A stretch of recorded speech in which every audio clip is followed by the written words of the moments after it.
Bonjour à tous, prenons un moment tous ensemble aujourd'hui pour commencer à lire et méditer le volume 7 du livre du ciel de Luisa Piccarreta. Au nom du Père qui me crée, du Fils qui me sauve et du Saint-Esprit qui me sanctifie. Amen. Jésus, une fois de plus, nous nous immergeons en toi, dans ta divine volonté, nous nous unissons à toi, nous nous unissons à ton humanité, à ta volonté, à ta divinité. Nous nous identifions à toi, nous voulons, Jésus, être comme d'autres, toi, sur la terre, des images, des échos, des miroirs de la Trinité, que nos vies soient des imitations de ta vie. Tu as dit, voilà, je suis le battement, mais je n'ai pas de cœur, je suis les heures, mais je n'ai pas de main, je suis la lumière, mais je n'ai pas d'yeux, je suis les pas, mais je n'ai pas de pieds. Alors Seigneur, viens, utilise chacune de nos humanités, viens vivre en nous, sers-toi de nos mains, de nos pieds, de nos bouches, de nos yeux, de nos battements de cœur, sers-toi de tout, Seigneur, pour ta gloire, vraiment pour que tu puisses être glorifié et que nous puissions tous, chacun chez nous, par nos actes, travailler à l'avènement de ton royaume. Nous nous offrons totalement à toi, nous venons déposer au pied de ton trône tout ce qui forme nos êtres, nos désirs, nos pensées, nos émotions, nos affections, nos misères, nos chutes, la volonté, bien sûr, sers-toi de tout comme fondation pour établir ton royaume en nos cœurs. Sois le roi de nos vies, Seigneur. Sois le roi de nos cœurs. Viens tout faire en nous jusqu'à nos derniers souffles. Prends ces commandes, ces rênes de nos existences, Seigneur. Que nos actes ne soient plus des actes humains, mais que tout se fait par toi et soit divin, éternel, rempli de l'infini avec cette portée intemporelle, universelle. Tous ces actes, ces vies divines, t'amenant une gloire parfaite, un amour parfait, une adoration parfaite. Seigneur, nous nous consumons en toi nous perdons le rien que nous sommes, le néant que nous sommes. Amène-nous complètement à cet anéantissement. Tu as dit, je suis le Dieu qui crée à partir du rien. Alors tu attends qu'on t'offre ce rien, Seigneur, pour que tu puisses nous remplir du tout que tu es. Merci Seigneur, nous te présentons ce rien et nous nous laissons remplir de toi. Seigneur, nous fusionnons nos volontés dans la tienne.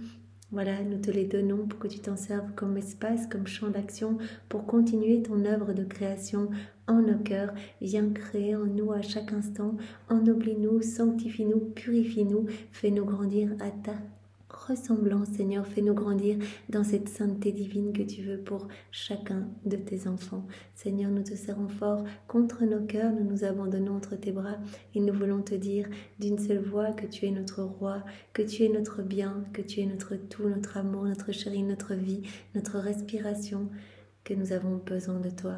Nous ne pouvons rien faire sans toi, Seigneur. Nous voulons aussi, au nom de tous, t'aimer, t'adorer, te louer, te bénir, te glorifier, t'honorer, te remercier, t'embrasser, te serrer, le tout avec ta volonté à toi. On veut offrir du parfait, on veut offrir Dieu à Dieu, donc on le fait avec ta volonté à toi et on t'offre tout ce paquet d'amour au nom de chacun de tes enfants, de chaque âme passée, présente et future, Seigneur.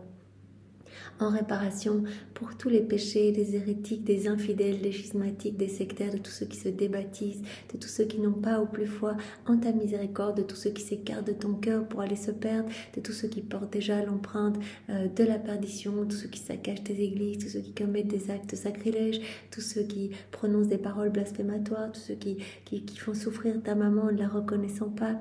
Voilà, tant de péchés, tant de froideur, tant de manque de réciprocité à ton amour que nous entendons réparer avec notre amour uni au tien. Voilà, on prend tout ton amour, Jésus, tout l'amour que tu as placé partout dans la création, ton amour que tu as placé partout dans l'œuvre de la rédemption et dans chaque sacrement. On prend ton amour, on le fait nôtre, on ajoute nos je t'aime et on te le redonne au nom de tous. Jésus, maintenant nous te demandons de venir nous disposer, chacun de nous, pour que nous puissions comprendre ce que tu veux nous donner aujourd'hui. À chaque fois, tu ne fais pas que nous parler comme ça, mais non seulement tu nous enseignes, mais tu nous donnes aussi la semence du bien dont tu nous parles. Donc quelque chose se passe dans notre cœur quand nous méditons ces vérités et tu alimentes en nous cette soif, ce désir de vivre dans ta volonté. Plus on va lire, au plus on va se rendre compte que ce cadeau, on le veut, en fait, on veut plus que cela. C'est notre seul but dans notre vie, recevoir ce cadeau pour que nous puissions à chaque instant te glorifier. Voilà, pour le moment, tu nous prêtes ta volonté, tu nous la prêtes à chaque fois, mais voilà, nous te demandons vraiment de nous donner ce cadeau quand tu estimeras que ce sera le moment. Tu vois combien on le demande en fait, combien on le veut. On te le demande, Jésus, sur chaque molécule d'air, chaque atome de terre, chaque semence, tout ce que ces semences vont produire sur le soleil, sur ces rayons, ce que ces rayons vont toucher, les étoiles, leurs sentiments, les planètes, les galaxies, sur chaque élément créé, on te demande, Seigneur, que ta volonté soit faite, donne-nous ce cadeau, que ton règne vienne dans nos cœurs, que tu puisses être bien en nous, te reposer en nous, créer en nous, être heureux et glorifié. Voilà, nous savons que tout sort de Dieu, tout doit revenir à Dieu. Donc chacune de nos respirations, chacun de nos regards, chacun de nos mouvements doit revenir à Dieu, doit glorifier Dieu. Et donc voilà, Jésus, tu nous donnes ce cadeau pour que nous puissions à chaque instant te glorifier, glorifier ton Père et l'Esprit Saint. Tu nous appelles à faire ce que toi tu as fait sur la terre. Tu passais ton temps à chaque instant à remercier ton Père, à lui donner cette gloire que tous les hommes auraient dû lui donner s'ils avaient vécu dans la divine volonté, s'il n'y avait pas eu cette chute d'Adam. Tu passais ton temps à donner à ton Père ce que les hommes ne lui avaient pas donné, à réparer pour chacun de nous et à refaire toutes nos vies dans ta volonté au prix de terribles souffrances, comme on l'a vu hier. Voilà, tout ce que ta divinité imposait à ton humanité, toutes ces petites morts continuelles, tu as mis la volonté humaine à mort, complètement à mort. Voilà, pour nous redonner bien cette vie d'enfant de lumière, cette vie d'enfant de Dieu. Donc voilà, tous ces actes sont là et attendent qu'on les prenne en fait. Tous ces actes suspendus, toutes nos vies refaites, nos vies saintes. Et dès qu'on s'unit à toi, bien on vient chercher ces actes. Donc ça c'est vraiment magnifique, Seigneur. Voilà, touche nos cœurs, brûle-nous complètement, que nous puissions voilà, venir tout prendre et que nos vies puissent correspondre à tes plans. Que nos vies puissent parfaitement te faire plaisir, que nous puissions tous être ces petites sources de joie, de réjouissance pour toi, tout Jésus. Voilà, donc prépare-nous, donne-nous ton cœur, ta sagesse, ton intelligence à toi. Viens nous envelopper de ta lumière, viens toi-même réceptionner ces mots bénis en chacun de nous et grave-les en lettres de lumière dans toutes nos cellules, que nous puissions y penser tout le temps, continuellement, et que nous puissions être poussés à la mise en pratique, parce que vraiment, il n'y a que ça qui compte. Tu as dit, il n'y a que dans cette mise en pratique, dans vos actes, dans vos rondes, vos réparations, que je vais pouvoir vous donner tout ce dont je rêve de vous combler, vous rendre propriétaire de tout. Voilà, dès qu'on va faire nos rondes, tu vas pouvoir nous donner tous les petits attributs divins qui sont cachés partout, tous ces éléments vont se recréer en nous. Voilà, on va recevoir, par exemple, en s'unissant à la divine volonté qui travaille dans le soleil, eh bien, ce soleil va se recréer en nous. On va recevoir ta lumière divine, ta chaleur divine, etc. Donc, c'est juste tellement magnifique tout ce qui se passe. Tu recrées ton paradis en nos cœurs, Seigneur. Donc, tu nous appelles à cette mise en pratique. Alors, merci, Seigneur. Nous faisons tout avec cette intention, une fois de plus, de te glorifier, de te ramener des âmes, travailler à l'embellissement des générations humaines, travailler à ce que ton royaume descende plus rapidement ici-bas sur la terre, que les âmes soient touchées, que toutes puissent te reconnaître et t'aimer, que tu puisses reprendre cette place d'honneur au milieu de tes créatures, Seigneur. Voilà, l'intention est posée et si tu nous vois distraits à l'un ou l'autre moment, Seigneur, eh bien, toi, tu peux pallier, tu nous l'as dit, tu viendras pallier, Seigneur.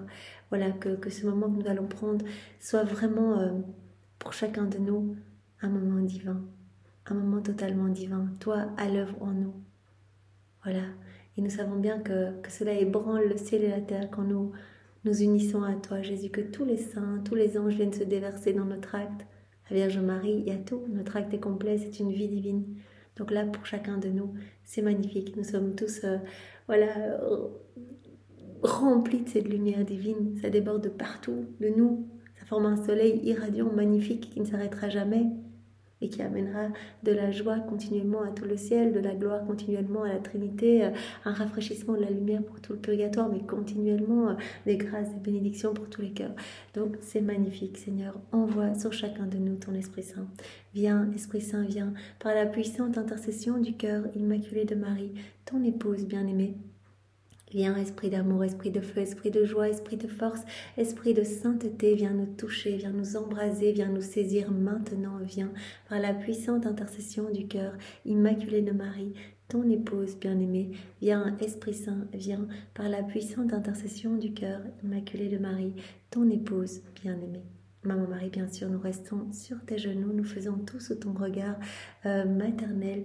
Tu es notre maman, nous voulons rester enfermés dans ton cœur pour n'avoir d'autre volonté que la divine volonté, toi qui es qui est vraiment la reine de ce royaume de la divine volonté. Apprends-nous à y vivre, apprends-nous à faire nos actes, apprends-nous à nous occuper de Jésus. On a tous notre Jésus en nous, ça c'est magnifique, on a tous notre petit Jésus. Et à 2 reprises, Marie nous a dit dans les volumes qu'on a déjà médité ensemble, les volumes antérieurs, que si on voulait être heureux, on devait arrêter de regarder les choses du monde, s'absorber dans les choses ici-bas, ça nous alourdit. Elle nous a donné comme conseil de garder nos yeux sur Jésus à chaque instant, sur Jésus en nous. Il est en nous, on a notre bébé Jésus à nous. Donc à chaque instant, pensons à nourrir Jésus par les actes divins. On peut alimenter cette vie divine que par des actes divins. Qu'en faisant nos actes dans la divine volonté, ce ne sont pas nos vertus qui vont alimenter Jésus, mais nos actes divins. Donc voilà Jésus, nous voulons nous occuper de toi et te voir partout, nos frères et sœurs, parce que quand on voit des personnes qui conduisent, qui marchent dans la rue, eh bien voyons Jésus souffrant. Il dit c'est horrible ce que je vis dans les cœurs, je suis là, en chacun des cœurs, mais dans la plupart des personnes, de mes enfants, je suis étouffée en fait. C'est moi la divine volonté, je suis sur la croix, je suis dans le râle de l'agonie, je peux rien faire, ça sent mauvais et c'est juste affreux. Ma divine volonté est rendue esclave de la volonté humaine. Je suis obligée de faire ce que les hommes veulent. Je leur donne l'impulsion pour faire leurs mouvements, leurs actes, etc. Mais ils se servent de cette impulsion, de ces actes pour m'offenser, pour me blesser, pour s'enténébrer davantage, mais combien je souffre. Donc nous pouvons...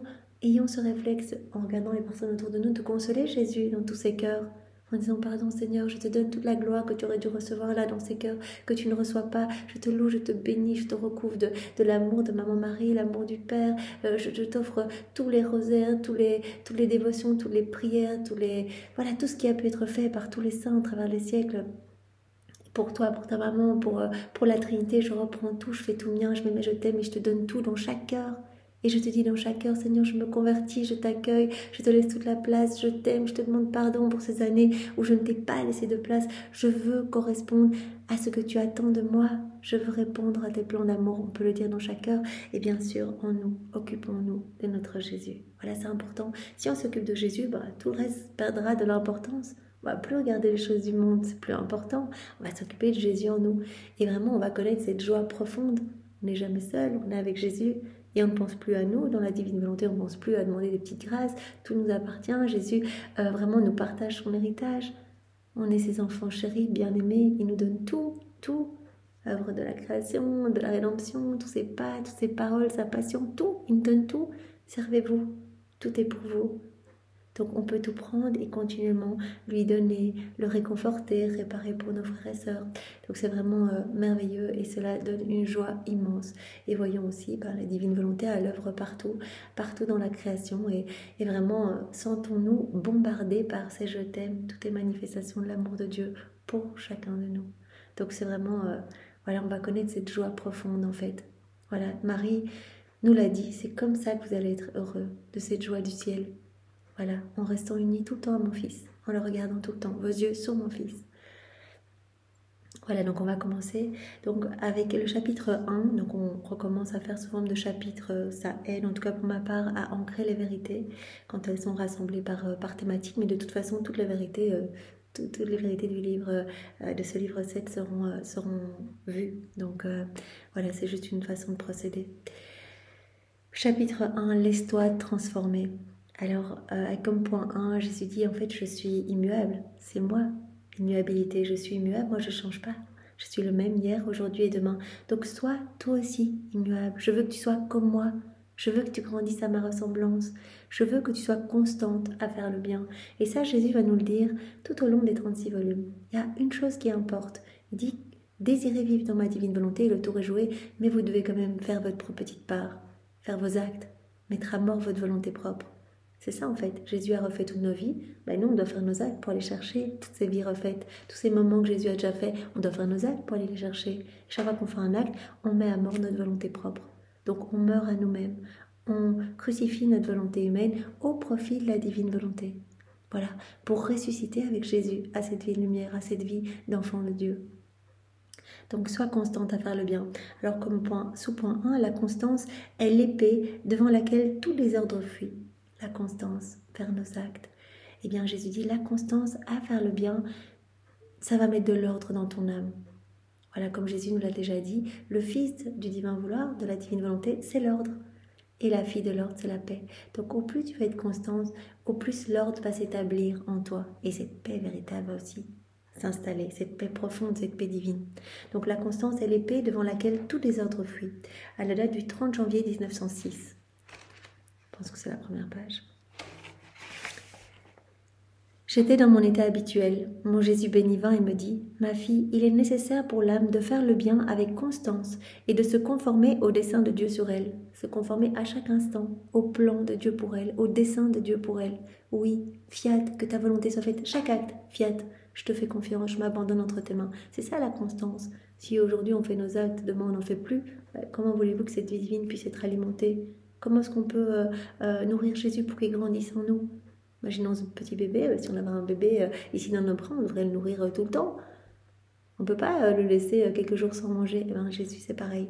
On doit s'en occuper tout le temps, faire nos actes continuellement, être constant à faire le bien, à faire nos actes. Et Jésus dit, au plus vous allez faire, au plus cela va vous être facile de faire des actes, vos rondes. Parce que je grandis en vous. Donc vous allez acquérir mon tempérament, vous allez acquérir mon immuabilité, ma constance à moi. Dieu est juste, saint et miséricordieux. L'âme ne doit pas être un jour patiente, humble et obéissante, et un autre jour impatiente, fière et volage, parce qu'ainsi ses attributs, ses vertus sont détraquées. Voilà. Il n'y a rien qui peut s'installer. Si on est comme un roseau agité par le vent, un jour on est patient, on est obéissant, on fait nos actes, le lendemain on ne fait plus rien du tout, on est désobéissant, on est volage, etc. Jésus a bien montré à Louisa qu'elle ne devait pas s'attacher à ses affections autour d'elle, voilà, à sa famille, etc. Parce que Jésus dit, regarde, autour de toi, les gens peuvent t'encenser, te complimenter, le lendemain ils vont te critiquer. Les hommes sont comme ça, ils sont volages. Donc, abandonne-toi uniquement à moi. Moi, je suis là, je suis immuable. Mon amour est toujours là pour toi. Voilà, toujours. Il se donne, il se donne, il se donne, il se donne à chaque instant. Donc l'âme ne doit pas être un jour patiente, humble et obéissante, et un autre jour impatiente, fière et volage, parce qu'ainsi ses vertus sont détraquées. C'est un mélange alors de blanc et de noir, de lumière et de ténèbres, où tout est confusion. Donc Jésus nous parle dans ses premiers volumes d'abord des vertus. Il veut nous rendre vertueux pour nous rendre après complètement amour, pour que toutes ces vertus soient absorbées dans l'amour, qu'on devienne comme lui. Donc on voit dans ces premiers volumes, voilà, il nous parle de l'obéissance, de la pureté d'intention, de la constance à faire le bien, vraiment de l'humilité, etc. Mais pour nous amener à cet anéantissement, pour nous amener à devenir pur amour, pure lumière. Parce que c'est lui, l'amour, et il veut qu'on soit un autre lui. Il veut vivre en nous, il veut déborder de nous, de notre humanité. Les chemins qu'empruntent ces âmes, donc les âmes qui sont en volage, qui sont un jour je fais ça, le lendemain je le fais plus, un jour j'aime Jésus, le lendemain je pense plus à lui, etc. Les chemins qu'empruntent ces âmes ne sont pas ceux du Créateur. Le Créateur, il est toujours dans l'amour. Quoi que nous fassions, nous sommes bombardés de cet amour à chaque instant. Vraiment, Dieu ne se lasse pas de nos péchés en disant mais oh là non c'est cata, je l'aime plus. Non, non, on est continuellement bombardés par cet amour. Et Jésus nous appelle à devenir d'autres lui. Voilà, à laisser en fait cette vie divine grandir en nous, nous laisser déborder par tous ces attributs divins. En vivant dans la divinité, cela va venir s'établir naturellement en nous. Donc les chemins qu'empruntent ces âmes volages qui changent tout le temps la vie, qui sont inconstantes, ne sont pas ceux du Créateur. Les conflits pullulent chez ces âmes et nourrissent leurs passions, lesquelles cherchent la victoire avec l'aide des démons, des créatures et de leurs vertus détraquées. Quand on n'est pas constant, ben voilà, on va être attaqué par toutes les forces obscures, on va tomber dans tous les pièges, etc. On n'est pas ferme dans le bien. Si ces âmes sont sauvées, le feu du purgatoire aura beaucoup à faire pour les purifier. Ben oui, vous imaginez, on fait les actes à un moment, ces actes sont confirmés, sont remplis de l'infini, etc. Et puis on refait tout plein d'actes humains, etc. On oublie complètement, on ne donne plus nos oui, pendant des semaines on ne fait plus rien.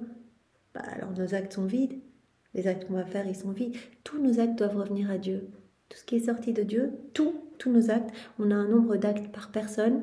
Donc Dieu sait combien il y a de pulsations divines qui sont sorties pour chacun de nous. Et tout doit revenir à Dieu. Une respiration, un regard, tout doit rendre gloire à Dieu. Une parole, un battement de notre cœur, tout doit revenir à Dieu. Tout ce qui est fait pour nous-mêmes, tout ce qui est fait sans rendre gloire à Dieu, devra être refait au purgatoire.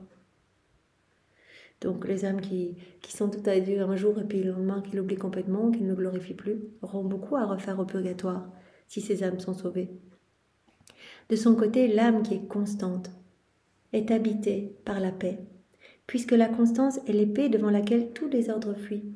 La constance met de l'ordre dans l'âme. La constance est l'épée devant laquelle tout désordre fuit. Et la fille de l'ordre, c'est la paix. Donc tout va s'ordonner dans cette âme et la paix va s'établir. La constance, c'est comme une chaîne qui va lier toutes les vertus, qui blesse toutes les passions, qui terrasse toutes les passions, qui réorganise tout à l'intérieur de l'âme. Donc la constance amène la paix, amène l'ordre, et l'ordre, bien sûr, amène la paix. Donc la constance est comme une chaîne qui lie toutes les vertus, blesse toutes les passions, réorganise tout à l'intérieur de l'âme, la maintenant sur les chemins du Créateur. Il n'y aura plus rien à purifier pour elle dans le purgatoire, puisque la constance aura tout ordonné en elle et l'aura placée sur les chemins du Créateur. Voilà, donc la constance, faisons nos actes de manière constante, continuellement, pour alimenter cette vie divine. Il n'y aura pas de purgatoire pour nous. Tous nos actes seront déjà magnifiques, remplis de cette lumière divine, seront remplis de tout, seront des actes divins, éternels, glorifieront parfaitement le Père continuellement, amèneront un amour parfait au Père au nom de tous, amèneront de la réparation à la Trinité au nom de tous. Tout va s'ordonner en nous. La constance amène l'ordre dans l'âme et l'ordre amène la paix. Donc l'importance, faisons nos actes, faisons nos actes. Alors deuxième point qui va dans le même sens, ne t'arrête jamais. Donc fais tes actes tout le temps, ne t'arrête pas. C'est une vie qui doit se former en toi. Pas des œuvres que je suis en train de faire en vous, c'est ma vie qui doit grandir en vous. Donc, ce n'est que par tes actes que tu vas pouvoir alimenter cette vie divine. Chaque acte est une vie divine, comme une hostie. Chaque acte est une vie divine qui va alimenter cette grande vie divine en toi, qui va m'alimenter moi en toi. C'est moi la divine volonté, c'est moi qui grandis en toi. Donc, ne t'arrête jamais de faire tes actes. Cours sans cesse pour atteindre ton but. À la date du 8 août 1906.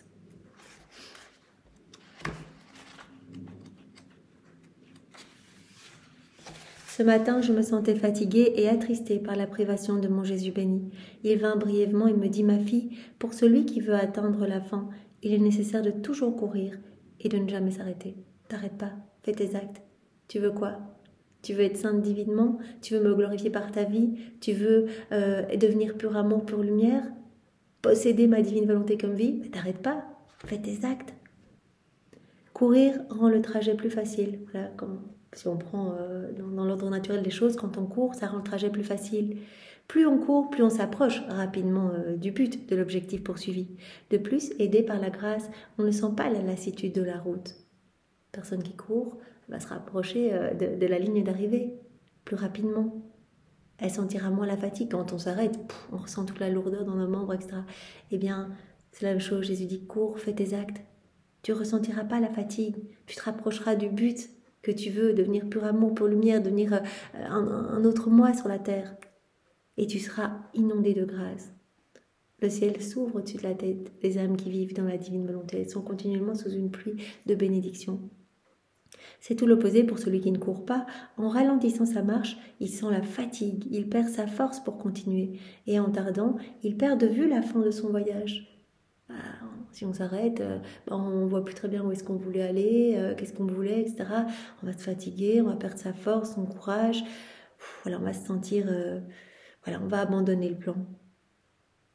En ralentissant sa marche, il sent la fatigue, perd sa force pour continuer. En tardant, il perd de vue la fin de son voyage, c'est-à-dire le bien suprême. Oui, je vois qu'on va refaire plein d'actes dans nos volontés propres, on remet des ténèbres dans notre âme. C'est comme si on venait remettre une petite couche sur nos yeux, on ne voit plus rien, on ne comprend plus très bien ce qu'on voulait, etc. On continue, on avance, on fait nos actes et tout se nettoie en nous, tout se purifie en nous. Il y a de plus en plus de lumière, de splendeur, on a de plus en plus de grâce, on ressemble de plus en plus à Jésus, etc. Donc voilà, celui qui ne court pas se sent exténué et découragé. De plus, il va perdre la grâce, car par le fait qu'il ne court pas, celle-ci ne lui est pas donnée en vain. Sa vie devient insupportable parce que l'oisiveté produit l'inertie. Tu fais rien, tu t'arrêtes en fait. L'oisiveté produit l'inertie. Donc continue. La divine volonté, c'est un mouvement incessant, continuel, un acte, on dit l'acte unique et éternel d'amour, cet acte primordial, continu et qui ne s'arrête pas. La divine volonté, c'est l'infatigable travailleuse, ne s'arrête jamais, jamais, jamais, jamais. Et donc c'est pour cela qu'au plus on va se plonger dans la divine volonté, au plus il va nous être facile de faire des actes, on va être embarqué dans ce mouvement. La divine volonté prenant de plus en plus de place en nous, étant souveraine en nous, elle va nous emmener tout le temps à faire nos rondes. On regarde Louisa qui est notre chef de file du matin au soir, du soir au matin, elle est en train de mettre ses je t'aime partout, de réparer, de louer, de bénir, etc.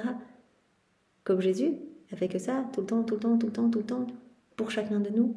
Glorifier son Père, donner à son Père ce que les hommes ne lui avaient pas donné, etc. Alors deuxième point, Jésus dit je suis le tout, je suis le tout. Donc je veux que tu te vides de tout ce qui n'est pas moi, que tu arrives à ton néant et que tu te remplisses de moi. Avec comme premier point, vide-toi de tout pour te remplir de moi, à la date du 15 mai 1906.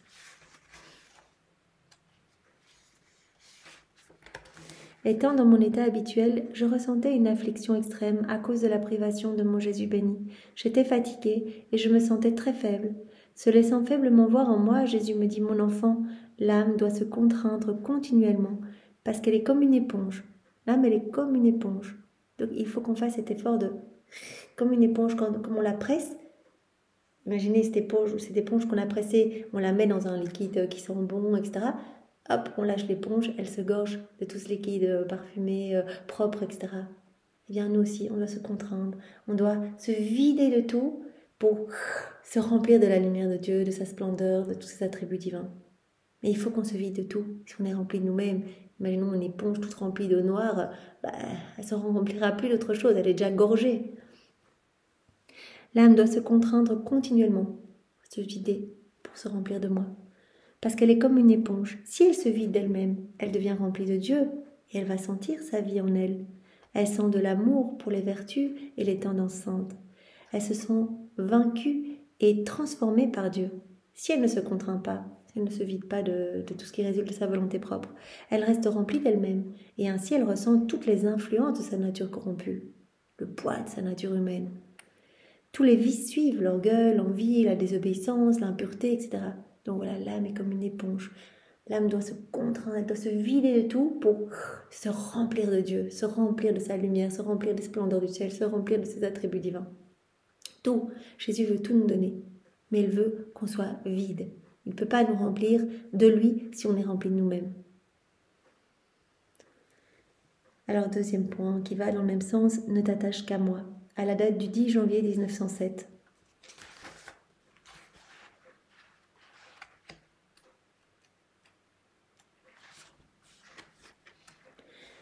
Me trouvant dans mon état habituel, Jésus béni vint brièvement et me dit « Ma fille, l'attachement des créatures à leur satisfaction personnelle est tel que je suis forcée de retenir mes dons. C'est que plutôt que de s'attacher aux donateurs, elles s'attachent aux dons eux-mêmes, les adorant et offensant le donateur. Donc on donne tout à l'homme, tout a été fait pour que l'homme soit heureux, etc. Mais pour que l'homme voie notre amour. Toute la création a été faite pour l'homme. L'homme devait être le roi de la création et l'homme a été fait pour Dieu. Tout a été fait pour l'homme et l'homme pour Dieu. Et Jésus dit en fait, l'homme ne s'attache qu'à ses satisfactions personnelles, il se remplit des choses, mais vraiment sans s'attacher au donateur.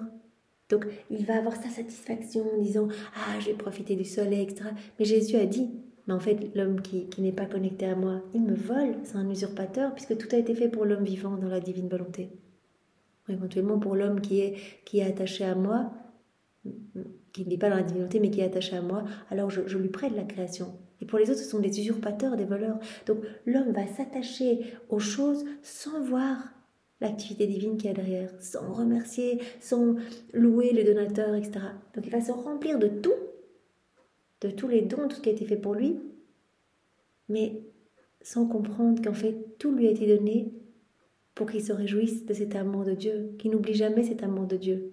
Que voilà, qu'en mangeant, qu'on puisse dire « Oh, merci mon Dieu, mais comme cette saveur est délicieuse, c'est toi, c'est ta divine volonté qui donne cette saveur, cette texture, etc. Oh, merci mon Dieu pour ce petit vent frais. Oh, comme c'est beau ce paysage, je te loue, je te bénis. » En fait, pour rester tout le temps connecté à Dieu. Tout nous a été donné pour rester connecté à Dieu. Mais là, les hommes, comme nous dit Jésus ici, vont s'attacher juste aux dons, aux choses matérielles, mais pas au donateur. Tout vient de moi. Et l'homme n'est pas attaché à moi, mais attaché aux choses. Voilà. Plutôt que de s'attacher au donateur, elles s'attachent aux dons eux-mêmes, les adorant et offensant le donateur. Ainsi, si elles trouvent leur plaisir dans mes dons, elles s'en servent pour nourrir leur passion. Si d'autre part, elles n'y trouvent pas de joie, elles s'y désintéressent. Leur satisfaction personnelle forme une seconde nature chez elles. Donc voilà, l'homme qui veut se satisfaire tout le temps, plus de plaisir, plus de choses, mais qui ne voit jamais la main qui leur a tout donné, la main qui les maintient en vie, qui conserve tout. Des hommes qui ne remercient pas, qui ne louent pas, qui ne bénissent pas, qui se servent de tout pour leur satisfaction personnelle. Jésus dit, lâche tout, reviens à la source, vois qui t'a fait tous ces cadeaux, aime-moi, remplis-toi de moi. Leur satisfaction personnelle forme une seconde nature chez elles. Elles ne savent pas où trouver leur vrai plaisir. Et c'est avec difficulté qu'elles perçoivent les plaisirs ajustés à l'amour de Dieu, même dans les choses saintes. En recevant mes dons, mes grâces et mes faveurs, elles ne doivent pas se les approprier en ne recherchant que leur propre plaisir. Elles doivent les considérer comme des dons divins, s'en servant pour m'aimer, pour aimer beaucoup le Seigneur, prête à le sacrifier pour ce même amour. Tout ce qu'on a reçu, soit toutes les choses autour de nous, la beauté de la création, etc., mais aussi notre vie, nos dons, etc., tout ce que le Seigneur nous en a donné, tout ce que le Seigneur nous a donné à chacun, il a donné des dons à chacun, pour qu'on puisse le glorifier, qu'on puisse l'aimer, etc., que ces dons servent pour la communauté. Voilà, puisqu'on est le corps de l'Église, on est le corps de Jésus, il est notre tête, et bien qu'on puisse parfumer sa tête avec tous les dons qu'on a reçus, qu'on puisse les rendre pour la gloire de Dieu, que tout serve à la gloire de Dieu. Mais Jésus dit, vous vous attachez à vos dons, à ce que je vous ai donné, mais pas du tout pour ma gloire en fait, pour vous-même, pour votre satisfaction personnelle. Donc lâche tout. Vous devez être même prêt à sacrifier ce que vous avez reçu. Mais essayez de ne voir que moi partout. Essayez de m'aimer en toutes circonstances. Ouvrez vos cœurs. Remplissez-vous de moi. Voilà. Les créatures doivent considérer comme des dons divins, tout ce qu'elles ont reçu, s'en servant pour aimer beaucoup le Seigneur, prêtes à les sacrifier pour ce même amour. Donc voilà, Jésus dit, sers-toi de tout pour m'aimer en fait. Ne t'attache qu'à moi, ne t'attache pas aux choses du monde. Tout a été donné voilà, pour te montrer mon amour, pour que tu sois bien, que tu sois heureux, que tu sois dans cette réciprocité d'amour. L'homme, il a été créé pour être le réceptacle de l'amour de Dieu, accueillir cet amour, mais y répondre, être dans cette correspondance d'amour. Vous voyez comment Adam était, il recevait, et tout repartait en action de louange, de bénédiction et d'amour pour la Trinité. Et nous, on prend, mais on ne remercie pas. On prend tout pour nous, et pour s'enténébrer davantage, pour s'enorgueillir davantage, etc. Jésus dit, voilà, tout est pour toi, mais aime-moi, sers-toi de tout pour m'aimer et pour me glorifier. Donc ne t'attache qu'à moi. Les choses du monde, là, elles sont là pour te rappeler mon amour, pour que tu puisses m'aimer. Donc ne t'attache pas aux choses pour les choses. Vois mon amour derrière et réponds-y. Troisième point, sois vrai. Donc Jésus dit, je suis la vérité, sois vrai. Donc on a vu, je suis immuable, sois constante à faire le bien, unis-toi à moi et je vais te donner cette immuabilité. Alors Jésus a dit, je suis le tout, vis-toi de tout ce qui n'est pas moi. Arrive à ton néant et laisse-moi te remplir de moi. T'attache pas aux choses de la terre, laisse-moi te remplir de moi, de mon amour. Sois dans cette danse d'amour avec moi. Et alors Jésus dit, je suis la vérité, sois vrai. Donc, comme point, dire la vérité, dire toujours la vérité, c'est comme un aimant puissant. À la date du 16 septembre 1906.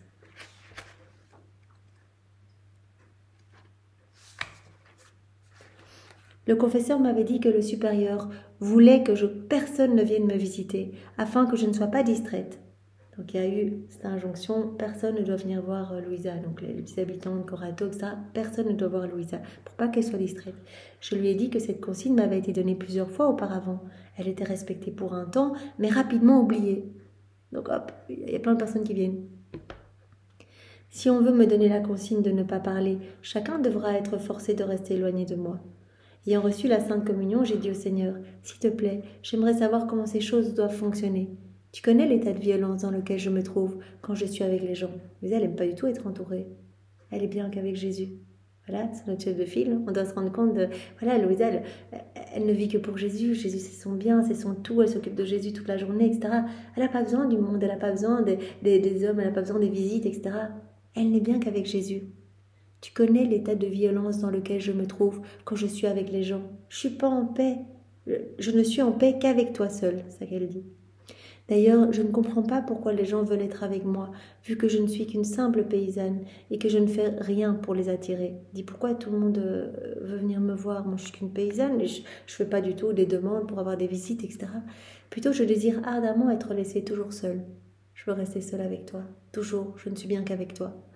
Jésus me répondit, ma fille, la vérité claire, simple et pure est un grand aimant pour attirer les cœurs, les disposant à affronter tous les sacrifices par égard pour la vérité et pour les personnes qui la disent. Voilà. Toi, tu dis ces mots que je t'ai dit, ces vérités que je t'ai dites. Et voilà, cette vérité est un aimant en fait, qui attire les âmes, qui attire les cœurs.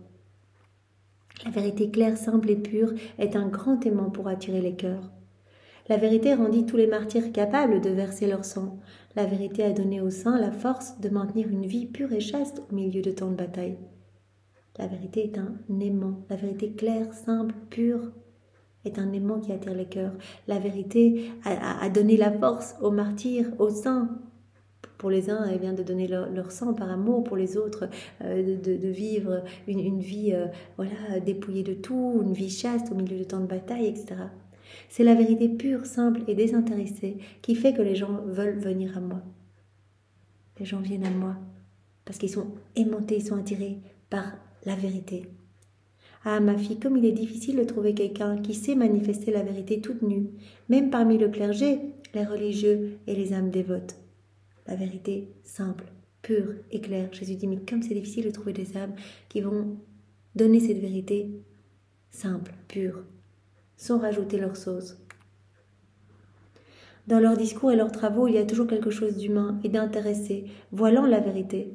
Ainsi, la personne qui écoute n'est pas atteinte par la vérité elle-même, mais par quelques autres intérêts humains qui la falsifient. Voilà, des personnes de l'Église, etc., qui vont en fait tenir un discours, mais pour qu'on les aime, etc. Jésus dit, il y a toujours quelque chose d'humain.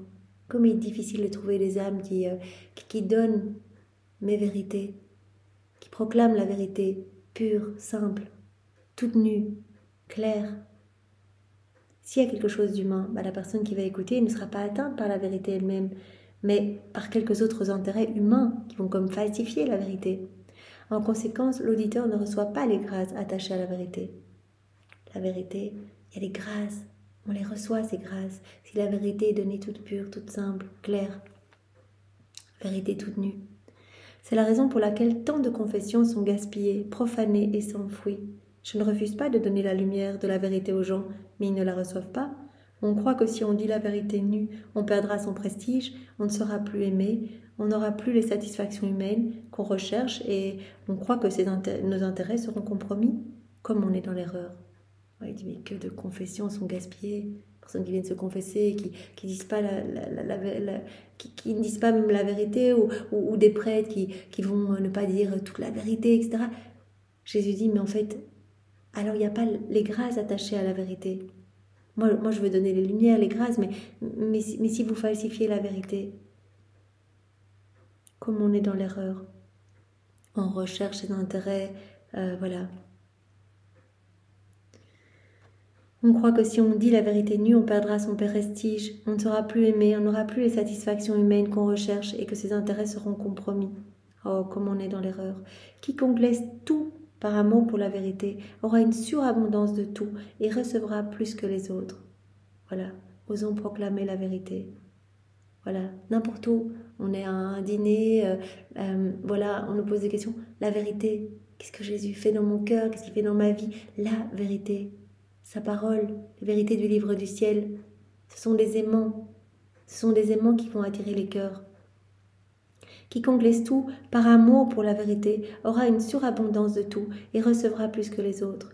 En conséquence, chaque fois que tu le peux, ne manque pas de dire la vérité pure et simple, sois vrai. Voilà, Louisa est sous obéissance, elle doit tout dire. Jésus dit, nommez rien en fait. Peut-être que pour toi, cela te paraît évident, certaines vérités, mais cela servira à de nombreuses âmes après toi. Tu es la chef de file, tu ouvres la porte, et donc il y aura de nombreuses âmes qui vont se laisser nourrir par ces vérités, touchées, vont être attirées par ces vérités, donc nommez rien. Donc note tout. Tout doit être écrit. Voilà. Chaque fois que tu le peux, ne manque pas de dire la vérité pure et simple. Cependant, tu dois toujours être obéissante à celui qui te dirige quand se présente pour toi l'occasion de manifester la vérité. Ton confesseur te pose des questions, dis tout. Tout ce que je t'ai dit, etc. Tout, ne mets rien. Pour ma part, en ce qui concerne la charité, je constate que j'en ai souvent parlé d'une manière voilée. Ça, c'est Louisa qui se dit. Et en ce qui concerne l'ordre qui m'a été donné d'écrire tout dans les menus détails, j'ai l'impression que je n'ai pas toujours obéi. Elle dit, mais en ce qui concerne la charité, parfois j'ai l'impression de ne pas avoir tout dit à mon confesseur. Ayant interrogé notre Seigneur à ce propos, il m'a dit que j'avais bien parlé, parce que quiconque voit ses défauts est sur la bonne voie. Donc, je suis immuable, sois constante à faire le bien. En fait, Jésus veut qu'on devienne comme lui, veut nous transformer, veut laisser... voilà, il veut régner en nous, en fait. Il veut qu'on devienne totalement d'autre lui. Donc, je suis le tout. Vide-toi des choses de la terre, ne t'attache pas à tous les cadeaux que je t'ai donnés, etc. Attache-toi à moi. Vide-toi de tout et laisse-moi te remplir de moi. Donc, on ne doit même pas s'attacher... aux vertus, etc. Ça peut freiner vraiment ce chemin voilà, de vie dans la divine volonté. Tout lâcher, accepter d'être totalement vide, dire Seigneur, je te donne tout, je te donne mes misères, mes distractions, voilà, même ma difficulté à prier, si je vis une sécheresse spirituelle ou quoi, je te donne tout et je te laisse me remplir de toi, comme une éponge. Accepter vraiment de se vider de nous-mêmes pour se laisser remplir de Dieu. Puis Jésus a dit, je suis la vérité, et donc sois vrai. La vérité, elle va toucher, elle va être comme un aimant qui va attirer les cœurs à moi. Et alors Jésus nous dit encore, sois simple, moi je suis simple. L'être suprême, il est simple, on ne sait pas faire des choses compliquées, nous. Donc sois simple. Alors, comme premier point, l'âme simple se fond dans la lumière divine. Elle devient complètement lumière, l'âme simple. Donc, en fait, à chaque fois qu'on laisse Jésus faire en nous, en fait, il nous donne sa simplicité, mais on va être davantage lumière. À la date du 30 juillet 1906.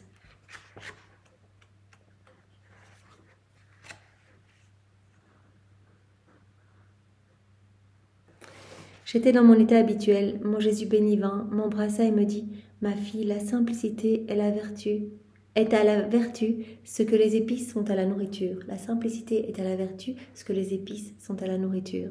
Assaisonne. Pour l'âme qui est franche et simple, il n'y a pas de clé ou de porte pour entrer en moi, au moins en elle. Elle peut entrer à volonté en moi et moi en elle. Si elle est toute simple, l'âme simple et franche, elle vit en moi en fait. Elle peut rentrer à volonté en moi et moi en elle. Elle se trouve en moi sans avoir à entrer, puisque sa simplicité ressemble à la mienne. En fait, les âmes simples, franches, ce sont les âmes qui me ressemblent le plus. Oui, moi, il n'y a rien de compliqué en moi. Je suis l'esprit le plus simple, et pour cette raison, je suis partout. Je suis simple, je suis l'esprit le plus simple, et donc je suis partout. Rien ni personne n'échappe à ma main. L'âme franche et simple, elle est comme la lumière du soleil, qui en dépit des nuages ou des saletés qu'elle peut rencontrer, elle reste toujours lumière. Elle avance, elle est franche, elle est simple, elle se laisse façonner. Elle est comme la lumière du soleil, même si elle rencontre des intempéries, voilà, des nuages, elle reste lumière. En dépit des nuages ou des saletés qu'elle peut rencontrer, elle reste lumière. Et cette lumière se communique à tous, et jamais ne change. Ainsi, l'âme simple accepte toutes les mortifications, les déplaisirs, sans cesser d'être lumière pour elle-même et pour ceux qui la mortifient. L'âme simple devient complètement lumière. Jésus dit, les âmes simples et franches, elles me ressemblent, sont les âmes qui me ressemblent le plus. Elles peuvent rentrer en moi comme ça, quand elles le souhaitent. Et moi, je rentre en elles. Elles vivent en moi. Ce sont les âmes qui me ressemblent le plus. Jamais elles ne changent. Voilà, peu importe les saletés, les nuages, comme la lumière du soleil, eh bien, reste toujours lumière. Donc l'âme franche et simple se communique à tous. C'est comme la lumière du soleil qui se communique à tous. Jamais ne change. Ainsi, l'âme simple, elle accepte tout ce qui lui arrive, toutes les mortifications et les déplaisirs, sans cesser d'être une lumière pour elle-même et pour ceux qui la mortifient. Si elle voit des choses mauvaises, elle n'en est pas entachée. Elle reste lumière tout le temps, en fait. L'âme simple, elle reste dans cette constance. Elle est lumière tout le temps, peu importe la saleté qu'elle rencontre, peu importe voilà, si des choses mauvaises qu'elle voit, elle n'en est pas entachée. Elle reste toujours lumière, elle ne change jamais. La simplicité est la vertu qui ressemble le plus à l'être divin. Par cette vertu, l'âme en vient à participer aux autres qualités divines. L'âme simple ne s'oppose pas à ce que la grâce divine entre et travaille en elle. Elle est simple, elle accueille tout, elle accueille la lumière de la grâce, elle se laisse spiritualiser, elle devient lumière, cette lumière déborde sur les autres, elle voit les choses mauvaises autour d'elle, elle reste stable, elle reste lumière, elle ne change pas, elle accueille tout. Elle ne s'oppose pas à ce que la grâce divine entre et travaille en elle, parce que étant lumière, elle s'unit facilement à la lumière divine et se transforme en elle. L'âme simple se fond dans la lumière divine, étant lumière. Elle se transforme dans cette lumière divine. Qui pourrait dire tout ce que j'ai ainsi compris concernant la simplicité? Je me sens comme immergée dans une mer de connaissances. Je n'écris que quelques gouttes de ce que je perçois et je le fais d'une manière incomplète. Voilà. Toujours la grandeur. Jésus lui communique tout ça par lumière intellectuelle. Elle comprend tout. Au moment où elle est avec Jésus, elle revient dans son corps. Elle dit, je peux dire que quelques gouttes. C'est trop énorme tout ce qui m'a été dit. Je ne fais que balbutier quand je dois en parler. Que Dieu soit remercié et loué pour tout. Donc là, Jésus nous a parlé de la simplicité. Il a dit, l'être suprême, il est simple. On est tout simple, nous. Voilà. Je suis l'esprit le plus simple. Pour cette raison, je suis partout. Rien ni personne n'échappe à ma main. Et donc l'âme franche et simple, elle me ressemble. Elle vit en moi. Elle devient lumière. Elle est constante. Cette lumière ne sera jamais entachée. Elle ne change pas. C'est la vertu qui ressemble le plus à l'être divin. Voilà. Et par cette vertu, l'âme en vient à participer à toutes les autres qualités divines. Elle laisse la grâce la transformer. Et voilà. Et elle est lumière, donc elle s'unit facilement à la lumière divine. Et elle se transforme en elle. Donc, la simplicité. Et un autre point sur la simplicité remplit l'âme de grâce à la date du 3 octobre 1906. Me trouvant dans mon état habituel, mon Jésus béni vint brièvement et me dit « Ma fille, la simplicité remplit l'âme de grâce qui se diffuse à l'extérieur. » Ça correspond au premier passage. L'âme se remplit de cette lumière, elle devient lumière et cette lumière se diffuse partout. L'âme ne change pas. Elle est lumière, même si elle voit des choses moches, des choses vilaines, elle reste lumière. Rien ne l'entache. Elle est stable et constante. Donc, la simplicité va remplir l'âme de grâce. Elle se laisse travailler par la grâce, remplir par cette lumière spiritualisée. Donc, la simplicité remplit l'âme de grâce qui se diffuse à l'extérieur. Si l'âme voulait restreindre ses grâces à elle-même, si elle voulait garder ses grâces pour elle, elle ne le pourrait pas. En effet, comme l'esprit parfaitement simple de Dieu se diffuse naturellement partout, sans effort ou lassitude, ainsi l'âme qui possède la vertu de simplicité diffuse la grâce chez les autres, sans même en être consciente. L'âme simple et franche, voilà, qui avance avec constance, qui ne se pose pas 10 000 questions, qui est dans l'abandon, qui dit Seigneur, que ta volonté soit faite, j'accueille la lumière de ta grâce, elle devient lumière. Et cette lumière se diffuse dans tous les cœurs, comme Jésus le dit. Comme l'esprit parfaitement simple de Dieu va se diffuser naturellement partout sans effort ou lassitude, ainsi l'âme qui possède la vertu de la simplicité va diffuser toutes les grâces dont elle va être remplie chez les autres, sans même en être consciente. Ayant dit cela, Jésus disparut. Donc on peut encore faire un point pour aujourd'hui, donc sois constante, vide-toi de tout ce qui n'est pas moi pour te laisser remplir de moi, sois vrai, donc la vérité est comme un aimant puissant qui attire les cœurs, sois simple. La simplicité, c'est magnifique. L'âme simple, elle va se fondre dans la lumière divine, va être transformée dans cette lumière divine. Elle va être remplie de grâces qui vont se diffuser dans tous les cœurs. Je suis simple, je veux que tu sois simple. Donc Jésus nous veut vraiment comme lui, il veut nous transformer. Et donc Jésus dit, dans ce 5e point, je suis la paix, je suis la douceur. Il n'y a que paix et douceur en moi. C'est moi la paix profonde. Je suis le roi de la paix. Sois toi aussi complètement immergé dans la paix, sois douce, sois calme. Avec comme premier sous-point, la paix est lumière pour tous. Donc si on laisse bien sûr Jésus vivre en nous, en faisant nos actes, on alimente sa vie divine en nous, eh bien cette paix va s'établir en nous.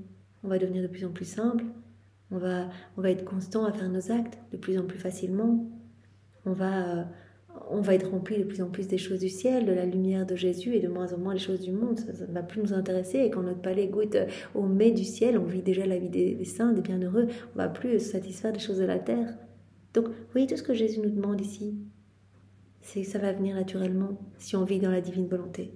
Donc ce calme et cette douceur, vraiment cela va s'établir en nous si on vit dans la divine volonté, qu'on fait nos actes. La douceur même de Jésus, son calme, son tempérament. La paix et lumière pour tous, à la date du 18 septembre 1906. Après avoir attendu longtemps mon adorable Jésus, je me sentais oppressée et troublée, essayant de savoir les raisons pour lesquelles il ne venait pas. Enfin, il vint et me dit, ma fille, la paix est lumière pour l'âme, pour les autres et pour Dieu. C'est très important, en fait, dès qu'on est troublé, Jésus nous a dit pour nous, parfois il autorise des états de trouble en Louisa pour nous répondre à nous. Dès que tu es troublé, agité, c'est que tu n'es plus dans mes bras, c'est que tu n'es plus dans la divine volonté. C'est un indicateur très puissant. Viens, reviens vite dans mes bras, parce qu'en moi, il n'y a pas de trouble. Tout n'est que paix. Même au milieu des épreuves, tout n'est que paix, force, douceur. Donc viens vite dans mes bras. Et puis quand tu t'agites, tu m'empêches de travailler. Vous vous rappelez cette image que Jésus nous avait donnée dans le volume précédent. Voilà, même si vous avez le soleil de la divine volonté en vous, si vous vous agitez, bien c'est comme des eaux agitées. Des eaux agitées d'un lac ou d'un étang ou quoi. Mais le soleil ne peut plus... on voit plus, on ressent plus la lumière du soleil. C'est comme si... Voilà, en agitant notre cœur, en s'agitant, eh bien Jésus ne pouvait plus agir en nous. On ne ressentait plus, sa présence, sa chaleur, etc. Dès qu'on est troublé. La paix est lumière pour l'âme, pour les autres et pour Dieu. L'âme en paix devient lumière pour Dieu, pour elle-même, pour les autres.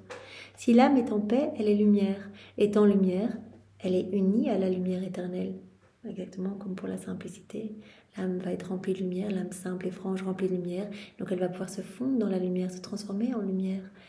Voilà, comme dit Jésus ici, si l'âme est en paix, elle est lumière. Étant lumière, elle va être unie à la lumière éternelle, de laquelle elle reçoit constamment une lumière nouvelle. Non seulement pour elle-même, mais aussi pour les autres. Si tu veux toujours être lumière, demeure dans la paix. Donc chéris la paix comme ton plus grand trésor. Voilà, dans le calme et la paix, je peux agir, je peux travailler, je peux semer dans ton cœur, je peux créer, je peux t'embellir, je peux te purifier, je peux faire des choses magnifiques en toi. Garde ta paix et ton calme. Voilà. Et cela va s'établir de plus en plus naturellement en toi et facilement. Sans même que tu aies à rechercher un état de calme ou de paix, cela va s'établir en toi profondément si tu fais tes actes dans la divine volonté. Alors deuxième point, tout doit être douceur et paix en toi. À la date du 3 décembre 1906.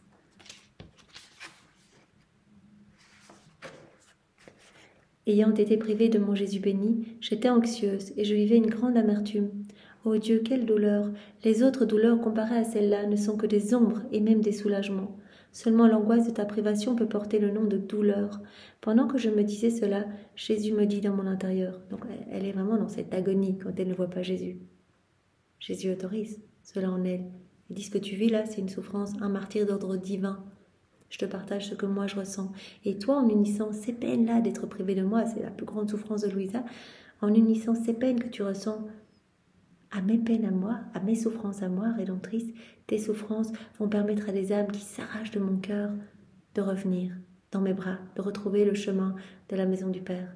Vous vous rappelez quand Jésus était flagellé, tous ces lambeaux de chair qui tombaient, c'est des âmes qui s'arrachent de lui, ça le fait souffrir, on est tous câblés à lui, et donc quand volontairement on s'arrache de son cœur, mais Jésus en souffre atrocement. Toutes les âmes qui sont en train de prendre le chemin de la perdition, là Jésus il pleure, il souffre, il vit un cauchemar dans ces âmes. Et donc les souffrances offertes de la Louisa qui souffre atrocement quand elle ne voit pas Jésus, eh bien elle répare par ses souffrances pour tant de froideur, tant d'indifférence, tant d'âmes qui ne veulent pas de Jésus. Et donc ces souffrances offertes permettent à ces âmes eh bien, de revenir. Ces âmes vont recevoir des grâces pour revenir à Jésus. Et par ces souffrances, Louisa offre aussi l'amour que ces âmes auraient dû donner à Jésus. Donc, que veux-tu? Calme-toi, calme-toi. Donc Jésus dit à Louisa, calme-toi, ne t'agite pas. Tu m'as ici même. Non seulement suis-je avec toi, mais je suis en toi. Tu ne dois pas t'agiter quand tu ne me vois pas physiquement. Je suis là en toi. C'est moi la divine volonté, c'est moi qui fais tout en toi. Tu as été confirmée, donc Louisa a été confirmée depuis son deuxième mariage mystique, a été confirmée dans la grâce, confirmée dans la divine volonté. Et elle a vu à ce moment-là, elle a vu la Trinité s'établir en elle. Elle les entendait comme si ils étaient de l'autre côté d'une porte. Elle entendait parler, prendre des décisions pour le monde, à partir de son cœur. Donc vraiment une présence réelle. Jésus dit, je suis là avec mon Père l'Esprit Saint, avec ma maman. Je suis là. Donc calme-toi. Si tu ne me vois pas extérieurement, calme-toi, je suis en toi. En conséquence, je ne veux pas te voir anxieuse. Tout en toi doit être douceur et paix. De cette manière, on pourra dire de toi ce qui est dit de moi. Rien ne ruisselle de moi que le miel et le lait. De Jésus, il ne ruisselle que de la douceur et de la paix. Jésus, les personnes qu'il rencontrait lors de son passage sur la terre pouvaient dire, mais tout n'est que douceur. La paix dans chacune de ses paroles, ça ruisselle de toute son humanité, de tout son être, de chacun de ses regards, de chacune de ses paroles. On pourra dire de toi ce qui est de moi, ce qui est dit de moi. Rien ne ruisselle de moi que le miel et le lait. Le miel symbolise la douceur et le lait, la paix. Tout en moi est paix et douceur. Et je veux qu'on puisse dire la même chose de toi, puisque je vis en toi. Je veux pas que tu me déshonores et qu'on dise, mais Louisa, c'est le tabernacle, c'est la résidence de Jésus, et Louisa est tout agitée. Et Jésus nous le dit à nous, sois pas agitée, sinon tu ne me glorifies pas. Je veux qu'on puisse dire de toi la même chose que l'on dit de moi. Le roi de la paix. Tout en Jésus ruisselait paix et douceur, miel et lait, comme il le dit. Je veux qu'on puisse dire la même chose de toi. C'est ce qui ruisselle de mes yeux, de ma bouche et de tous mes travaux. Si tu montres la moindre ombre d'anxiété et d'esprit amer, tu déshonores celui qui vit en toi. Tu me déshonores si tu es tout agité. Tu es ma résidence. Donc voilà, tu dois manifester cette paix, puisque je vis en toi. C'est ma paix qui va déborder de toi. Donc tu me déshonores si tu t'agites. J'aime tellement cette douceur et cette paix dans l'âme que je ne peux accepter ces manières sensibles, violentes et agitées. Jésus n'aime pas quand on s'agite, quand on se trouble, quand on s'énerve, quand on est impatient, etc. Je ne veux accepter que les manières douces et paisibles, parce que la douceur et la paix sont ce qui relie les cœurs. Ça va toucher les cœurs, la douceur et la paix. Alors je peux dire, dans cette âme est le doigt de Dieu, une âme douce, calme. Je peux dire, dans cette âme est le doigt de Dieu. Voilà, et dans la divine volonté, plus on va faire nos actes, plus on va grandir en intimité avec Jésus, le faire grandir en nous et acquérir cette paix, ce calme, cette douceur. Donc vraiment, notre personnalité va changer. Les personnes autour de nous vont s'en rendre compte. On ne sera plus agité en regardant à droite, à gauche les choses du monde. On ne se préoccupera que de Jésus. S'occuper de notre bébé Jésus en nous, Jésus en chacun de nos frères. De plus, si les manières des âmes, si ces manières sont agitées et emportées, si ces manières agitées et emportées me déplaisent, eh bien elles déplaisent aussi aux créatures. Ça peut pas toucher. Si vous êtes complètement agité, troublé, et que vous parlez par exemple de mes écrits du ciel, que vous parlez de moi, de mes œuvres, ça ne pourra pas toucher les cœurs. Ce qui va toucher, c'est vraiment que vous soyez mes résidences en fait. Que les personnes puissent, en vous parlant, sentir ma présence, sentir que c'est moi qui leur parle, sentir ma douceur. Si vous êtes complètement agité, ça ne va pas toucher les cœurs. De plus, si ces manières agitées et emportées me déplaisent, elles déplaisent aussi aux créatures. Quiconque parle et traite des choses de Dieu avec des manières ni douces ni paisibles montre que ses passions ne sont pas en ordre. Si on est super énervé quand on parle des choses de Dieu, qu'on parle de manière un peu hystérique, etc. Jésus dit, mais ça ne va pas toucher les cœurs. Ça ne va pas toucher les cœurs et ça montre vraiment que vos passions ne sont pas en ordre en vous. Et si quelqu'un n'est pas ordonné, il ne peut pas inspirer l'ordre chez les autres. Voilà, la fille de l'ordre, c'est la paix. Fils du divin vouloir, c'est l'ordre. Donc si on vit dans la divine volonté, tout va s'ordonner en nous et le calme va s'établir. La paix va s'établir et cela va rejaillir de partout. Il va y avoir comme cet air balsamique qui va sortir de notre être. Dans nos paroles, dans nos regards, dans nos mouvements, dans nos pas, tout ne sera qu'amour, lumière, paix. Et les personnes autour de nous vont ressentir cette paix. En fait, c'est la paix de Jésus qui va déborder de nous. Si quelqu'un n'est pas ordonné, il ne peut inspirer l'ordre chez les autres. Conséquemment, si tu veux m'honorer, surveille tout ce qui n'est pas douceur et paix en toi. Si tu veux m'honorer, si tu veux me glorifier, si tu veux être vraiment une résidence pour moi, mais voilà, que tu puisses vraiment me laisser faire en toi, me laisser déborder de toi. Donc surveille tout ce qui n'est pas douceur et paix en toi. Dès que tu t'énerves, tu t'agites, tu n'es plus dans mes bras. Reviens vite. Reviens vite et laisse-moi faire en toi. Moi, je ne suis que douceur et paix. Moi, de mon humanité, ne sortait que miel et lait. Alors unis-toi à moi, reviens dans mes bras et sortira de ton humanité douceur et paix. Voilà, exhalera de ton humanité ces parfums célestes, ces parfums divins, ces terres balsamiques. Et tu toucheras les cœurs alors.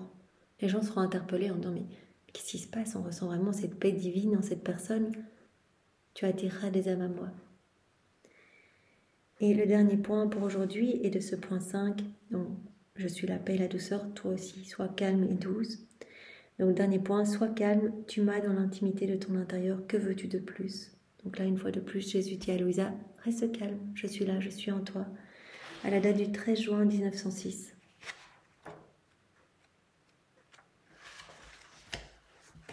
J'expérimente fréquemment la privation de Jésus. Au plus, il se laisse voir en moi, se reposant et dormant, sans dire un mot. Si je me plains, il me dit des choses comme « Sottement tu te lamentes, tu m'as dans l'intimité de ton intérieur, que veux-tu de plus ?» Ou bien « Si tu m'as complètement en toi, pourquoi es-tu angoissé ?»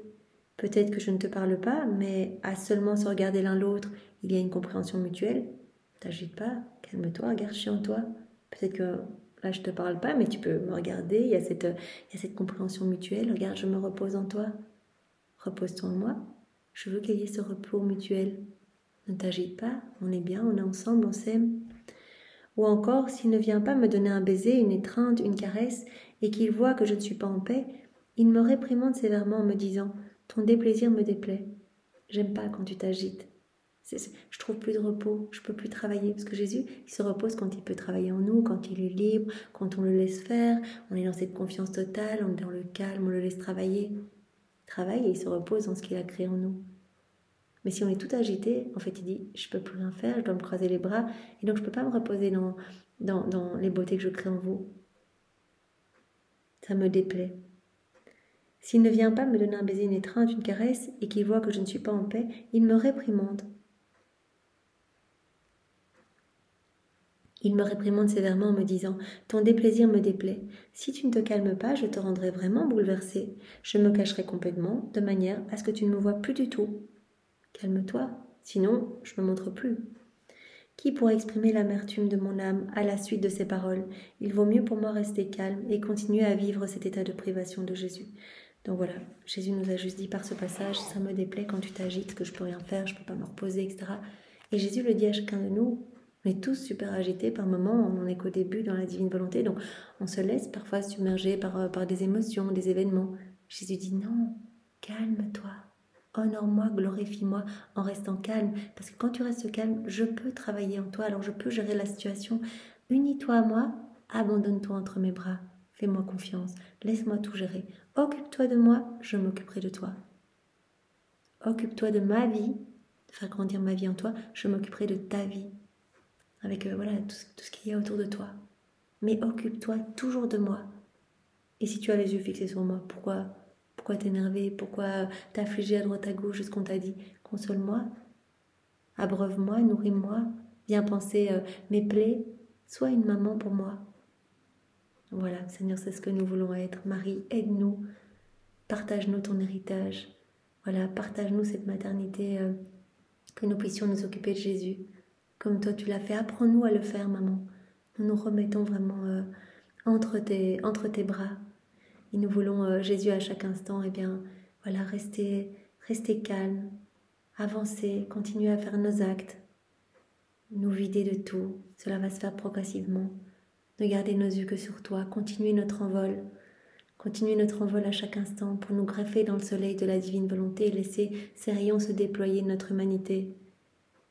Nous voulons à chaque instant, si nous en avons l'occasion, parler de toi, parler des choses du ciel, que nos bouches ne s'ouvrent que pour ta gloire, Seigneur, que pour prononcer la vérité, pas des choses vaines qui te coûtent une mort et qu'on devra refaire au purgatoire, des choses qui te glorifient, Seigneur, que nos bouches ne s'ouvrent que pour cela. Donc nous unissons nos bouches à la tienne, Seigneur, pour que tu sanctifies toutes nos paroles. Nous réparons pour toutes les paroles du passé qu'on a pu dire, des paroles superficielles, des paroles vaines. On les répare, Jésus, avec tes propres réparations, et on te donne la gloire que ces paroles auraient dû te donner si elles avaient été prononcées pour toi, uniquement par amour pour toi. Voilà, sanctifie nos paroles, celles de tous les hommes, Seigneur. Voilà, comme Louisa qui demandait à Jésus dans les volumes antérieurs, demander à Jésus d'embrasser son confesseur.